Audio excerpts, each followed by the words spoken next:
Para patunayan na hindi basihan ang kasarian para maging magaling sa isang bagay, bigay todo niyang pinagbuti ang napiling larangan. Major goal niya ngayon ang makapag-podium finish sa international races. Way to go, Charlotte! Gusto ko po makilala ko ng mga tao and also makilala yung mga lady riders na hindi dahil babae lang, hindi kaya yung mga gantong sport. Sa mga nagpaplanong pasukin din ng motocross, kabig lang sa pangarap, kasabay ng iba yung pag-iingat. Advice ko po sa mga gustong pumasok sa sport na to, sa sport na motocross, is of course palagi po tayo mag-pray before mag-ride. And kailangan po complete gears tayo. Importante po talaga na maging safe every mag-ride tayo. And of course, mag-practice po tayo palagi kasi hindi po madali yung sport na motocross and kailangan po siya paghirapan. Wow! Bilis ng bata din ah!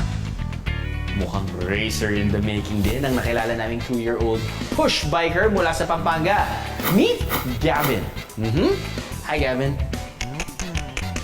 Sa edad na 2 taon, nahilig na agad si Gavin sa push bike at taekwondo! Let's get physical naman pala ang atake ng baby boy na ito. You heard it right, mga kaha.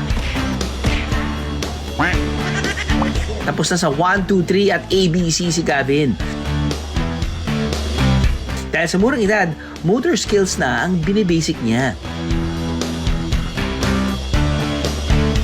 Ang push bike o balance bike ay uri ng bicycle na walang pedal. Tumatakbo ito sa pamamagitan ng pagtulak gamit ang paa ng sino mang nakasakay dito. Nakatutulong ito para ma-develop muna ng mga bata ang kanilang sense of balance and coordination bago aralin ang pagpipedal.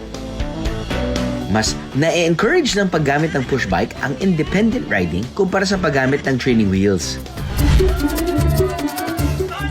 Kitang-kita sa videos na ito ni Gavin ang walang takot niyang pagpapatakbo ng push bike kahit pa nasa pababang daan.